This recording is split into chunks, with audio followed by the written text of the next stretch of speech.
Somos mais que vencedores por aquele que me amou. Está repetindo de novo, mas em todas essas coisas, somos mais do que vencedores por aquele que me amou. Né? A gente sabemos que falar do livro de Romanos, irmão, não é fácil, porque o livro de Romanos é um livro de doutrina, é uma carta, né, chamada Carta Magna, né, escrita, né, pelo apóstolo Paulo, um homem chamado apóstolo do gentil. E Roma, irmão, era um centro, ou seja, a palavra de Deus diz que o apóstolo Paulo, ele desejava, ele almejava o seu coração estar em Roma. Por quê? Porque Roma, irmão, era uma cidade gentil, e Paulo, ele foi chamado para ser ministro, né, do gentil. Então Paulo, ele não queria ir em Roma, né, para ver o Coliseu, né, para ver o imperador Nero. Nós sabemos que na cidade de Roma, né, foi fundada ali uma comunidade que não foi fundada pelo apóstolo Paulo. Havia alguns judeus ali que serviam ao Senhor. A Bíblia fala que no livro de Atos, né, no capítulo 2, no dia de Pentecostes, a Bíblia fala que alguns forasteiros, ou seja, alguns prosélitos, alguns judeus convertidos ao judaísmo, estavam naquela festa. E a Bíblia fala que ali eles ouviram, eles viram tudo o que aconteceu, viram o povo falar em língua estranha, viram Deus descer como do céu, ouviram o discurso de Pedro. E a Bíblia fala que eles voltaram para a cidade de Roma. E a Bíblia fala que ali em Roma eles fundaram uma comunidade. E a Bíblia fala que mesmo o apóstolo Paulo, fazendo a obra de Deus no Mediterrâneo, na Ásia Maior, na Ásia Menor, a Bíblia fala que Paulo ouvia, né, falar da fé dos irmãos que estavam na cidade de Roma. Mas interessante, irmão, que, né, os romanos, eles eram verdadeiros algozes do povo que servia a Deus naquele lugar. Nós sabemos que os romanos, ele aclamava, né, pelo rei chamado César. E a Bíblia fala que o povo, os judeus, aclamavam pelo Deus que nós servimos. Então eles passaram a ser algozes. A Bíblia fala que viviam debaixo de um jugo muito grande. E a Bíblia fala que o apóstolo Paulo, né, sabendo disso tudo, o apóstolo Paulo, ele tinha desejo de estar ali para que ele pudesse anunciar o evangelho ao gentio. É por isso que no livro de Coríntios, se não me falha a memória, Paulo diz que eu não tenho a minha vida por preciosa, desde que cumpri, né, o evangelho e a carreira para a qual eu fui proposto. Paulo, ele não tinha medo de morrer, Paulo queria ir. Louvado seja o nome do Senhor. Interessante que a Bíblia fala que Paulo jamais imaginava que ele ia chegar naquela cidade como prisioneiro, que seu ministério iria encerrar ali. A Bíblia fala que ele foi impedido, né, pelo Espírito Santo de ir naquela cidade. Mas a Bíblia fala que Paulo em Coríntios, Paulo escrevia essa carta à igreja, ou seja, a comunidade que estava na cidade de Roma. E nós sabemos que o sistema político de Roma, eles pregavam, eles tinham uma doutrina, né, que a salvação era através das obras. Nós conhecemos, né, um homem chamado Martinho Lutero. A Bíblia fala que, segundo a história, diz que, segundo Flávio José, né, Lutero Martelo, ele era um monge, né, ele era um padre que se martirizava, né, porque, né, Martinho Lutero, ele não conseguia ser um homem bom, né. Ali pregava que a salvação tinha que ser pelas obras. Nós sabemos aí que os católicos hoje têm essa doutrina, caridade, fazer as boas obras. E a Bíblia fala que Martinho Lutero também estava dentro daquela doutrina. Mas a Bíblia fala que quando a carta de Paulo chega em Roma, e Martinho Lutero lê que o justo pela fé viverá, ele começa a entender que a salvação não era pelas obras. A salvação era pela graça e pela fé em Cristo Jesus. E a Bíblia fala, louvado seja o nome do Senhor. O apóstolo Paulo, irmão, e Martinho Lutero, quando ele lê essa carta de Paulo, ele faz uma grande revolução. A Bíblia fala que ele se levanta, ele começa a pegar os pergaminhos. E a Bíblia fala que a peleja, a perseguição, ela foi terrível.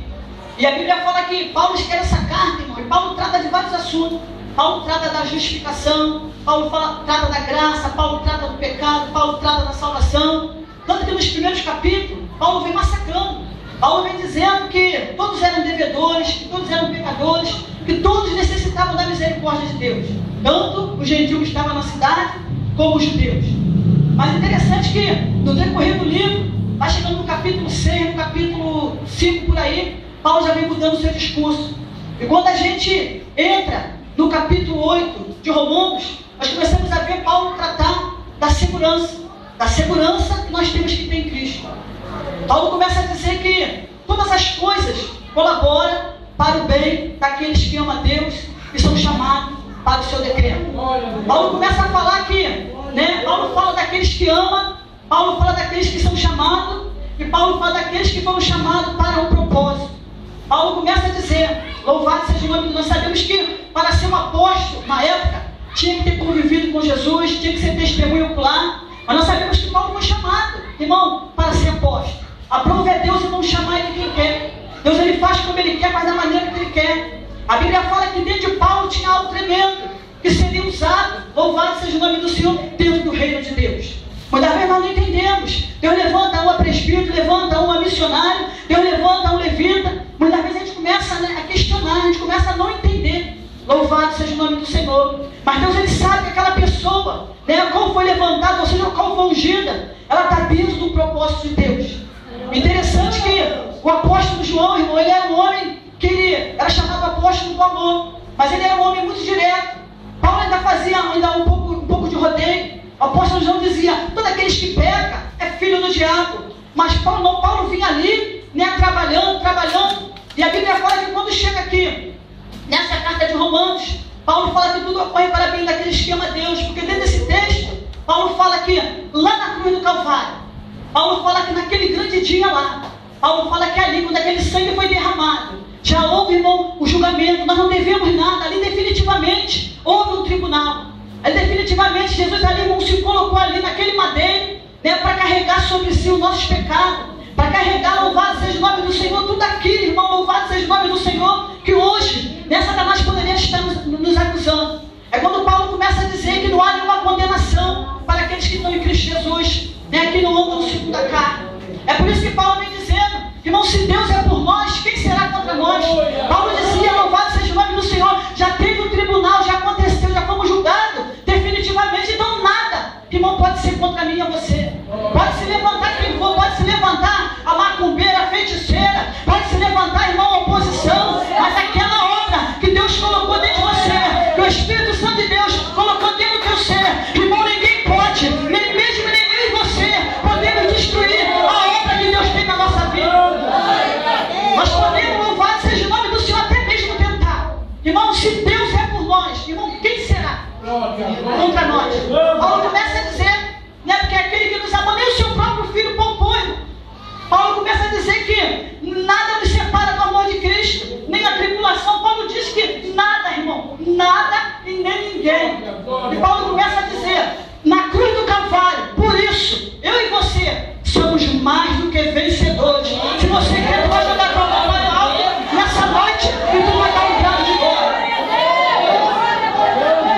Paulo começa a dizer que já aconteceu tudo lá. Mas é interessante, a gente está dentro do livro de Romanos, e lá para o capítulo 9, capítulo 10, capítulo 11, capítulo 14, vamos ver que Paulo ainda diz que haverá um tribunal sim. Mas esse tribunal nós vamos se apresentar diante de Cristo, irmão, para que pudesse ser julgado as nossas obras. É por isso que Salomão fala que Deus vai trazer juízo. Toda obra, quer que seja má ou quer que seja boa. A Bíblia fala no livro de Coríntios que cada um de nós vai dar conta a si. Louvado seja o nome do Senhor. Paulo começa a falar sobre o galardão. Paulo começa a falar no livro de 1 Coríntios, no capítulo 3, ele começa a falar sobre o fundamento, ele começa a falar sobre as obras, ele fala sobre o ouro, ele fala sobre a prata, ele fala sobre o bronze, ele fala sobre a madeira, ele fala sobre o feno, ele fala sobre a palha. Então, irmão, haverá um tribunal sim, para que as nossas obras, para que tudo que nós fazemos aqui, naquele grande dia, irmão, ser julgado pelo Senhor. E é por isso que ele fala aqui agora, irmão, nós somos mais do que vencedores. Nem ninguém pode te deter, ninguém pode fechar a porta de uma igreja, porque a porta do inferno, ela não prevalece. A porta da igreja do Senhor. E dentro desse tema, a qual eu trouxe nessa noite, a qual a igreja trouxe nessa noite, que em todas essas coisas, nós somos mais do que vencedores. Eu poderia, irmão, falar de vários perfis de um vencedor, mas nessa noite, eu quero falar sobre a vida de um homem, que teve um perfil de ser um grande vencedor. Esse homem é chamado Moisés. Abra sua Bíblia no livro de Êxodo.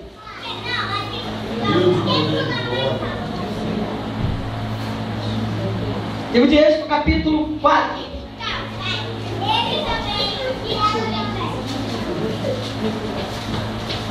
Livro de Êxodo, capítulo 4. Vamos falar do perfil deste homem. Poderemos falar sobre Gideão, poderemos falar sobre Abraão. Louvado seja o nome do Senhor. Capítulo 4, primeiro verso, que diz assim: Então respondeu Moisés: mas eis que não me crerão e nem me ouvirão a minha voz, pois dirão: o Senhor não te apareceu. Louvado seja o nome do Senhor. Aqui nós vemos, irmão, né, a chamada de Moisés. E aqui Moisés, ele começa a se expressar que quando ele falasse que Deus chamou ele, ninguém ia acreditar nele. Moisés estava falando dos egípcios, não estava falando do faraó.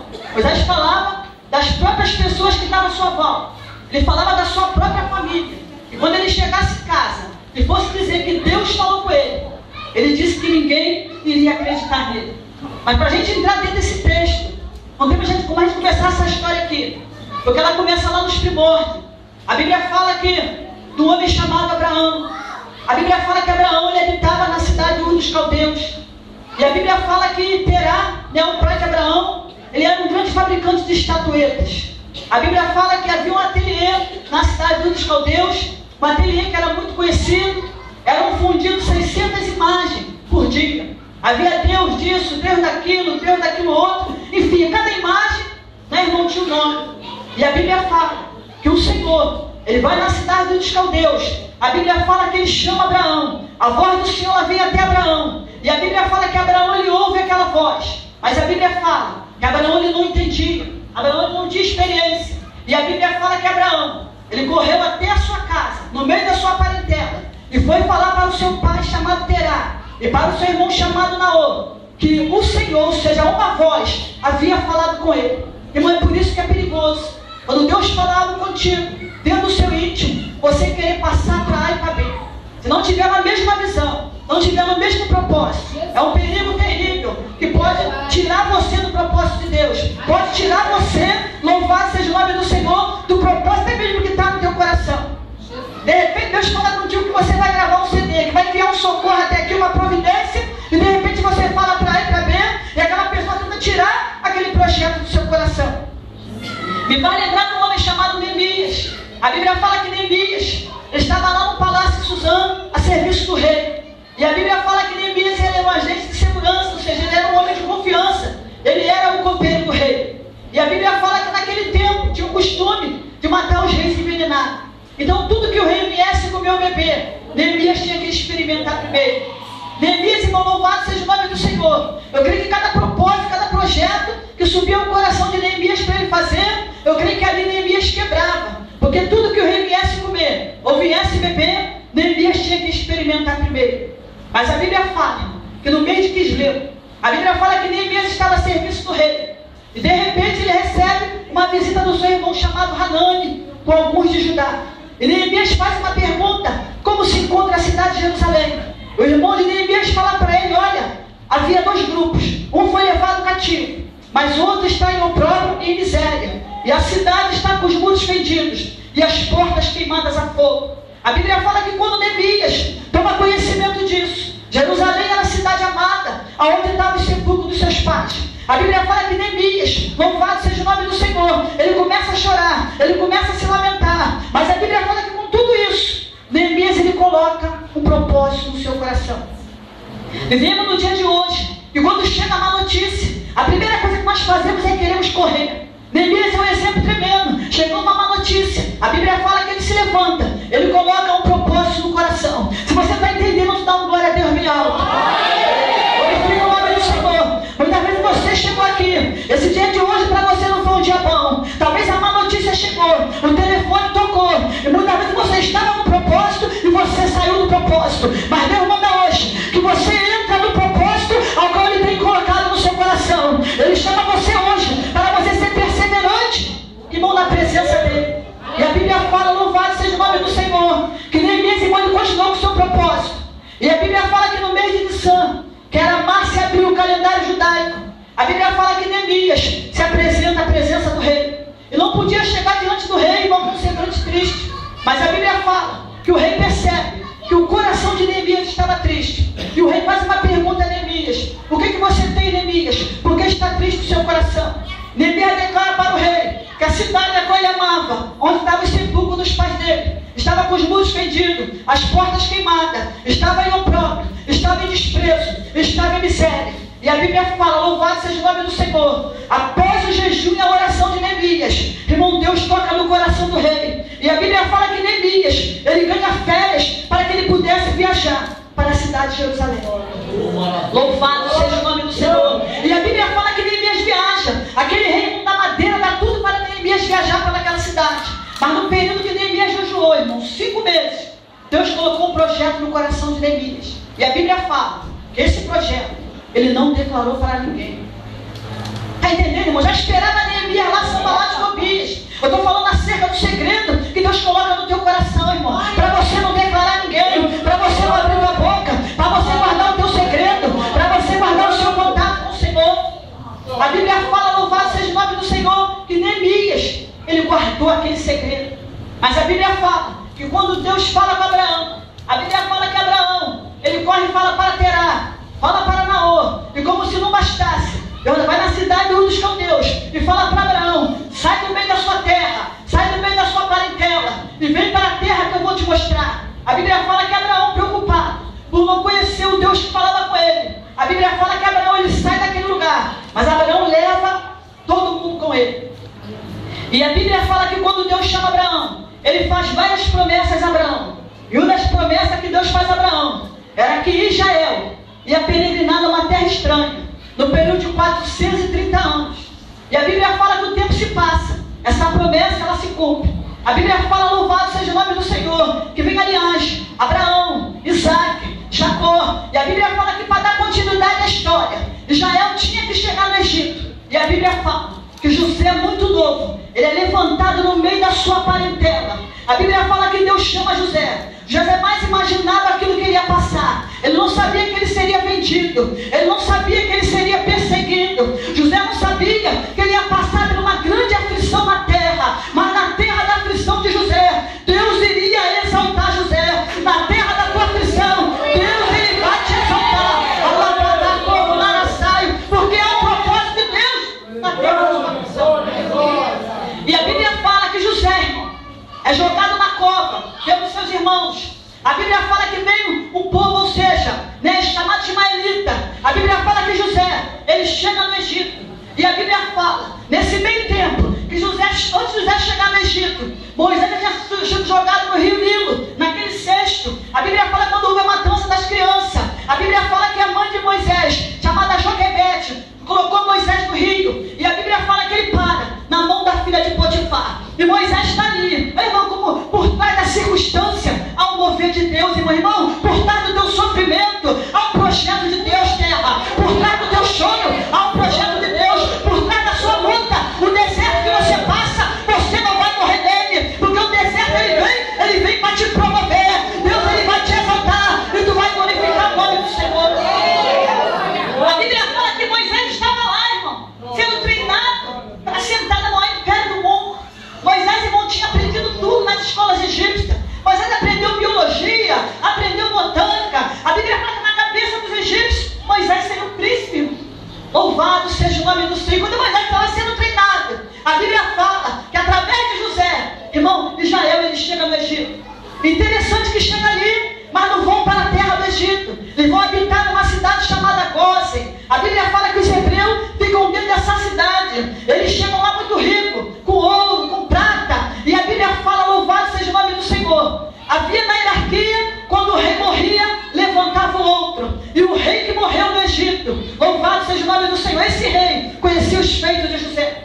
Mas o rei que se foi levantado, ele não conhecia os feitos de José. É a primeira coisa que acontece. A Bíblia fala que quando ele olha para o povo de Israel e vê que o povo tinha se multiplicado, a Bíblia fala que ele fala rapidamente: vamos aumentar a carga, vamos dificultar o trabalho, para que eles não venham raciocinar que eles têm poder, que eles têm um Deus que é poder, que eles têm um Deus que tudo pode naquele que ele fortalece. Vamos aumentar a carga para que eles não venham entender que eles são poderosos. E a Bíblia fala que assim aconteceu. O povo de Israel foi pegado da cidade de Gósen, foi levado como escravo, acorrentado. E a Bíblia fala que foi levado para o Egito, porque a gente fazia muita construção. E a Bíblia fala que ali se cavava barro para fazer tijolos. E a Bíblia fala que Israel começou a amassar barro no Egito. Começaram a amassar barro. E quando ele estava amassando barro, louvado seja o nome do Senhor. E a Bíblia fala que, em meio àquela circunstância, a Bíblia fala